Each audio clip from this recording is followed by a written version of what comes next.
Assalamualaikum warahmatullahi wabarakatuh. Hari ini kita akan belajar tentang hukum Gauss.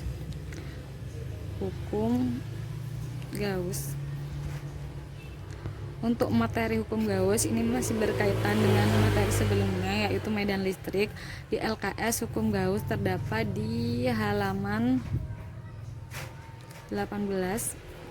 Nah, hukum Gauss ini menyatakan hubungan flux listrik dengan jumlah muatan listrik yang dilingkupi oleh permukaan tertutup. Hubungan flux listrik dengan jumlah muatan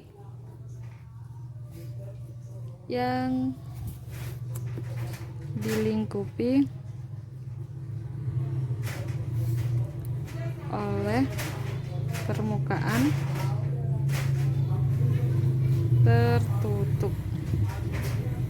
Nah, di sini ada kata flux listrik, mungkin kalian baru dengar atau ini istilah baru. Di LKS-nya terdapat pengertiannya bahwa flux listrik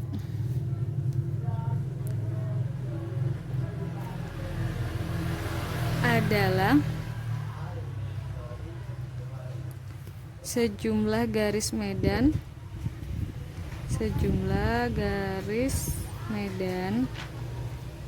ini yang kamu pelajarin sebelumnya, yang menembus tegak lurus suatu bidang,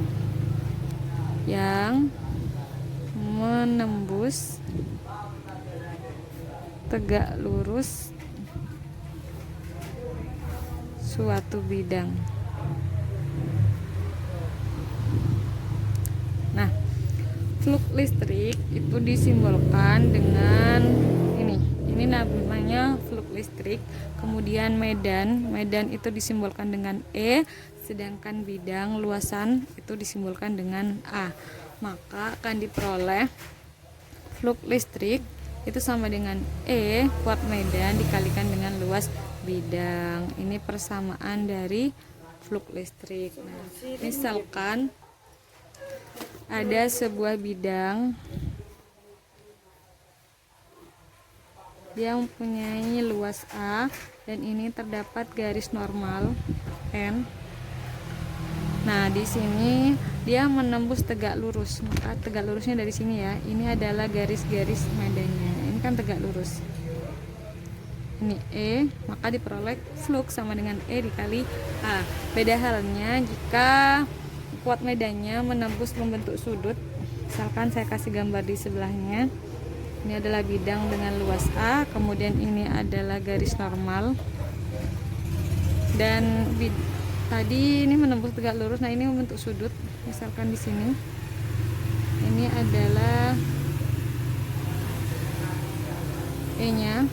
Maka persamaannya kan ada sudut theta. Diperoleh flux listrik itu sama dengan E dikali A dikalikan cos theta. Paham ya? Jadi kalau tegak lurus itu E dikali A, sedangkan kalau membentuk sudut flux sama dengan E dikali A dikalikan cos theta, di mana flux listrik ini adalah flux listrik satuannya Newton meter per kuadrat per kolom, sedangkan E adalah kuat medan, satuannya adalah Newton per kolom, dan A itu adalah luas bidang, satuannya meter kuadrat. Theta itu adalah sudut yang terbentuk. Nah, kita masuk ke contoh soal. Contoh soalnya saya ngambil di LKS halaman 20, latihan nomor 2. Di sini saya bacakan soalnya ya. Halaman 20.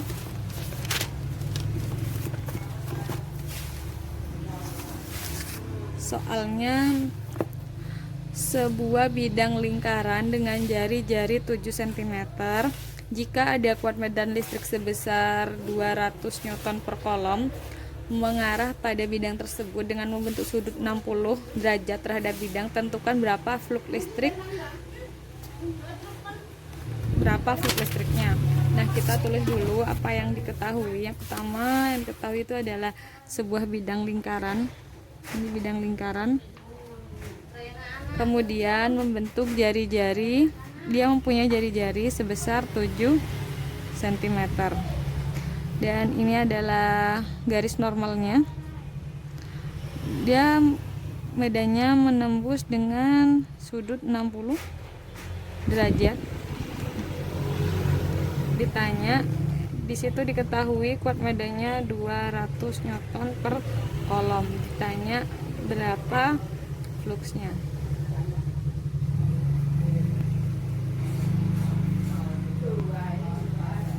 Maka kalian pakai persamaan yang mana, yang membentuk sudut, yang tegak lurus atau yang membentuk sudut. Udah pasti yang membentuk sudut ya, karena di soal diketahui berapa sudutnya. Maka kita masukkan. Nah, sebelum saya masukkan ke persamaan, hitung dulu luasnya. A, karena ini dia berbentuk lingkaran, maka pi dikalikan r kuadrat. Pi nya berapa? 22 per 7 dikalikan, ini 7 cm ya, 7 kuadrat.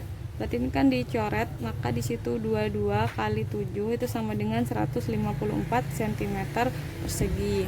Nah, jangan lupa kita ganti. Berarti ini kan 154 kali 10 pangkat min 4 meter persegi. Maka menjadi 0,0154 meter persegi. Atau kita tetap seperti ini nggak apa-apa.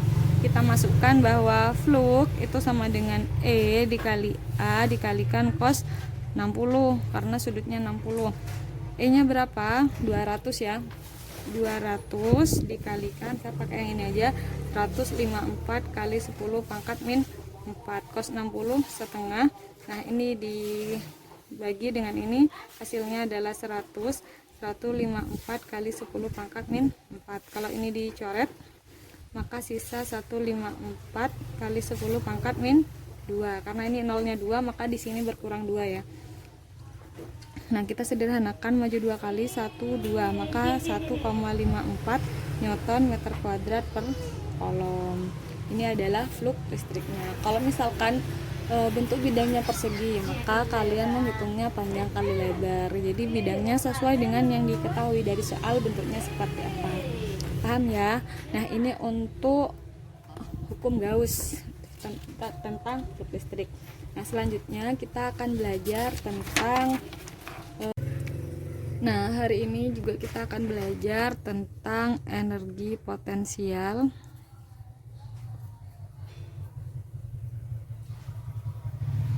dan potensial listrik.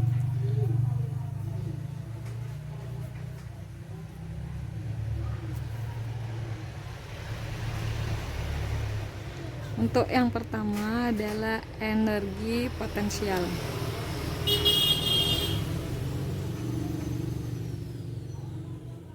Energi potensial itu adalah usaha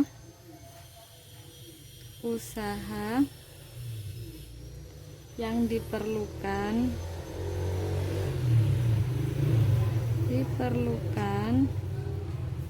untuk memindahkan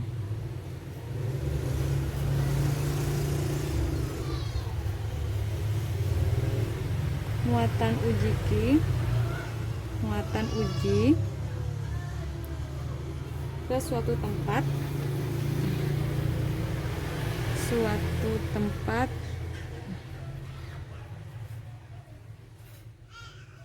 di sekitar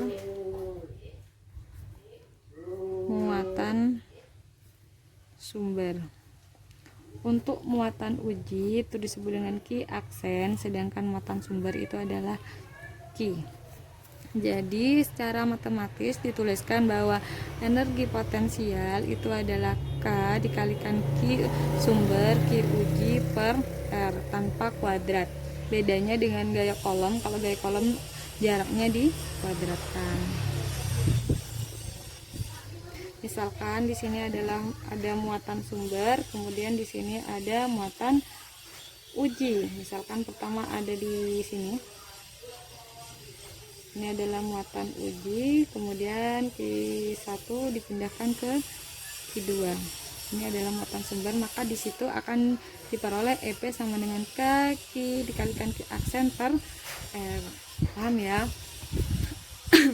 Untuk energi potensial EP itu satuannya adalah Joule.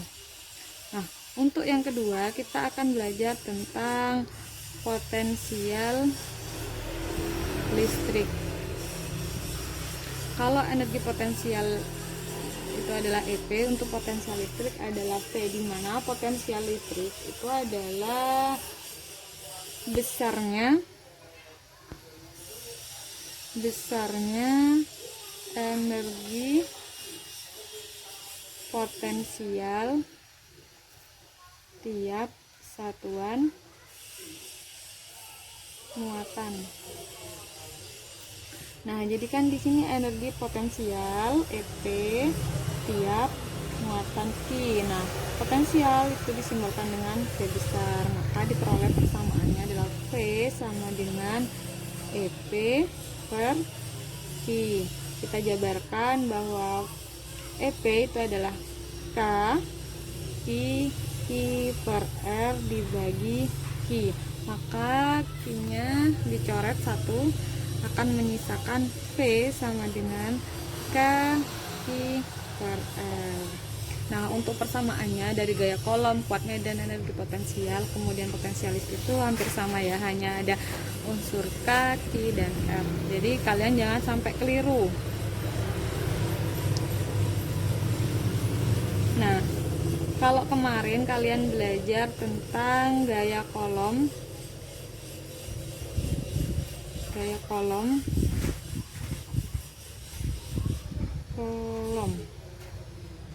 kemudian kalian belajar kuat medan, nggak kelihatan ya, gaya kolom dan kuat medan itu merupakan besaran vektor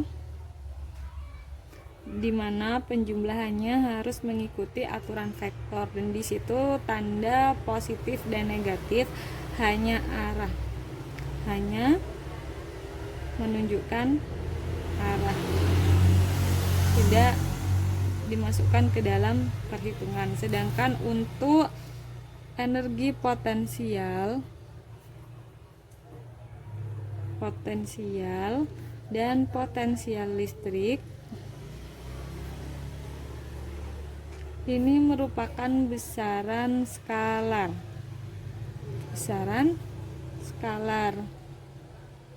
Jadi tanda plus minus dimasukkan ke dalam perhitungan. Kalau minus berarti harus dikurangin, kalau plus berarti dijumlahkan. Nah, kita coba ke contoh soal. Oh iya, sebelum ke contoh soal ada hubungan antara energi potensial dengan potensial listrik.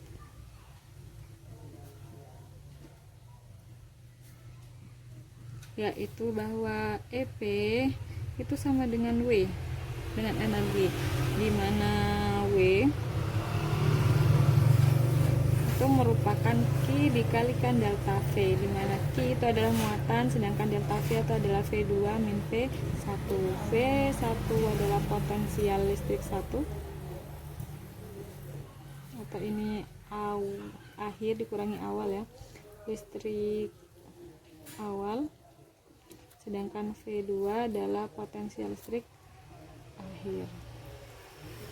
Jadi ini hubungannya, ampun. Nah, kita ke contoh, nggak kelihatan ya. Hubungan EP dengan potensial listrik V adalah EP itu sama dengan W, di mana W itu adalah Q dikalikan delta V. Nah, delta V di sini adalah beda potensial, bahwa Q muatan itu adalah potensial akhir dikurangi potensial awal. Sudah saya kasih keterangan.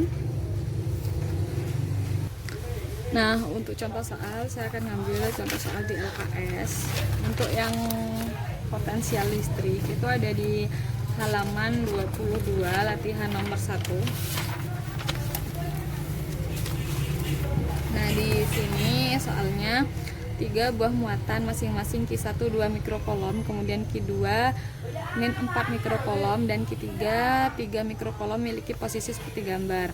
Tentukan energi potensial muatan pada Q1. Nah, kita hitung. Nah, kita gambarkan. Di situ ada 3 muatan. Yang ditanya adalah tentukan energi potensial listrik, energi potensial pada muatan Q1. Berarti yang ditanya adalah EP ya. Kita hitung, kita gambarkan dulu. Di situ ada ini LKS latihan nomor 1 halaman 22. Nah, di situ ada 3 muatan. Pertama adalah muatan Q1, terus ada muatan Q2, dan ada muatan Q3. Di sini jaraknya Q1 berjarak 6 cm dari Q2, kemudian ini 5 cm dan ini 4 cm. Ini adalah Q3. Diketahui Q1 nya 2 mikrokolom, kemudian Q2 adalah min 4 mikrokolom, dan Q3 sebesar 3 mikrokolom. Ditanya energi potensial pada Q1, maka kita jumlahkan. EP1 itu kan punya 2, berarti ya dia kan berdekatan dengan Q2 dan Q3, maka di situ ada energi potensial 1 terhadap muatan 2 ditambahkan dengan energi potensial 1 terhadap muatan 3. Nah, kita jabarkan persamaannya bahwa K berarti Q1 Q2 per R ditambah dengan K Q1 Q3 per R. K-nya saya keluarkan, atau kalian hitung nggak boleh, nggak apa-apa. 9 kali 10 pangkat 9 dikalikan Q1 nya di situ 2 kali 10 pangkat min 6, kemudian dikalikan min 4 kali 10 pangkat min 6 per R nya itu 6 kali 10 pangkat min 2 ditambahkan dengan 9 kali 10 pangkat 9. Kalian keluarkan boleh K-nya dan Q2 nya, dikalikan 2 kali 10 pangkat min 6 kalikan 3 kali 10 pangkat min 6 dibagi dengan, ini jaraknya 5 ya, 5 kali 10 pangkat min 2. Nah, kalian hitung di situ min 4 dikalikan 2 sama dengan min 8. Min 8 dikalikan 9 berarti min 72 kali 10 pangkat min 12 min 3 per 6 kali 10 pangkat min 2 ditambah dengan yang ini 6 kali 9 berarti 54 kali 10 pangkat min 3 dibagi 5 kali 10 pangkat min 2. Nah, di sini kalian bisa sederhanakan dulu, nggak apa-apa. Di sini 72 dibagi 6 itu kan sama dengan 12 min 12 kali 10 pangkat min 1 ditambah dengan 10,8 kali 10 pangkat min 1. Kita kurangin, kan ini min 12 ditambah 10,8, sisanya adalah min 1,2 kali 10 pangkat min 1 atau sama dengan min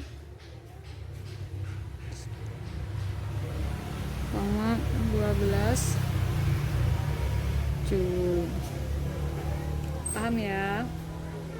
Nah, barusan udah nyoba tentang energi potensial. Sekarang kita latihan soal tentang potensial listrik, masih di halaman yang sama. Kalau tadi nomor 1, kita sekarang masuk ke nomor 3.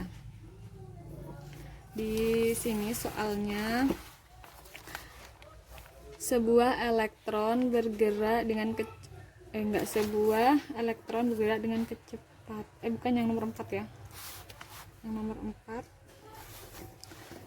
Sebuah persegi panjang ABCD dengan AB 6 cm dan BC 8 cm dapat muatan titik ABC masing-masing 8 mikrokolom, 10 mikrokolom dan 6 mikrokolom. Tentukan potensial listrik di titik D. Jadi kita buat dulu perseginya. Di situ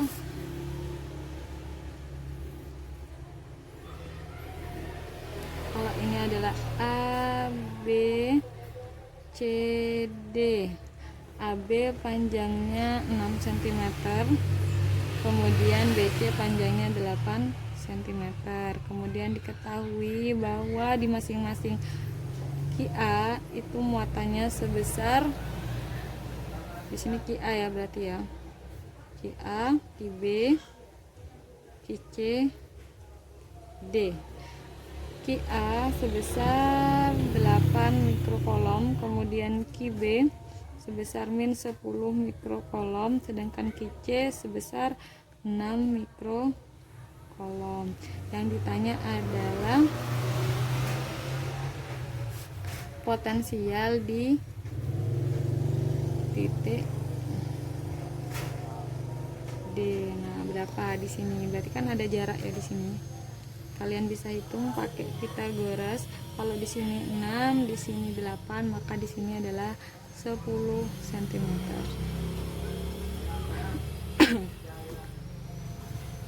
Jadi kita hitung VD itu kan ada 3 muatan, berarti ada VA ditambah min ya, min VB karena di situ negatif plus VC. Nah, kita hitung ke QA per RA ditambah dengan K, nggak kelihatan, QB ini min ya, min QB per RB ditambah dengan K QC per RC. Kalian keluarkan K, boleh K sama dengan QA per RA min QB per RB plus QC per RC.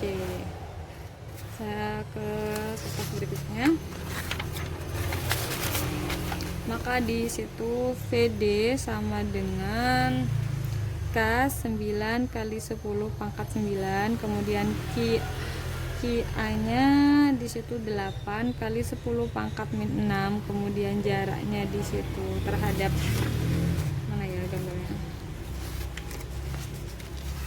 Ini kan berarti jaraknya A ke D itu 8 cm ya. Berarti di sini 8 kali 10 pangkat min 2 dikurangi, kemudian ke 10 kali 10 pangkat min 6, kemudian dari B ke D jaraknya 10, berarti per 10 kali 10 pangkat min 2 ditambah dengan C, jarak di sini 6 kali 10 pangkat min 6 dibagi dengan jaraknya dari C ke D itu 6 cm, berarti 6 kali 10 pangkat min 6.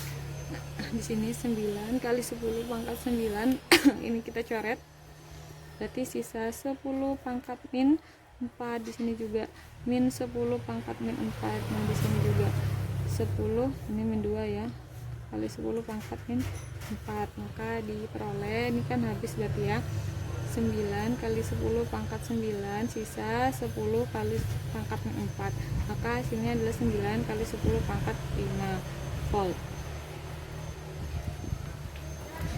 Satuannya potensial itu volt. Sebenarnya kalau kita lihat rumusnya kan V sama dengan EP per Q, otomatis kan satuannya adalah joule per kolom. Tapi untuk menghargai Alexander Volta, maka di situ satuan dari beda potensial itu adalah volt.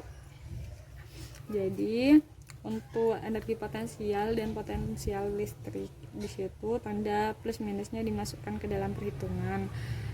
Beda halnya dengan dengan gaya kolom dan juga medan listrik.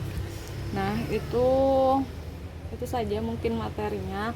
kita lanjutkan ke kapasitor. Nah, latihan soalnya jangan hanya terpacu dari saya, kalian bisa latihan soal sendiri di internet tuh banyak banget. Dan kalau misalkan ada yang kurang paham gitu, kalian boleh tanya ke saya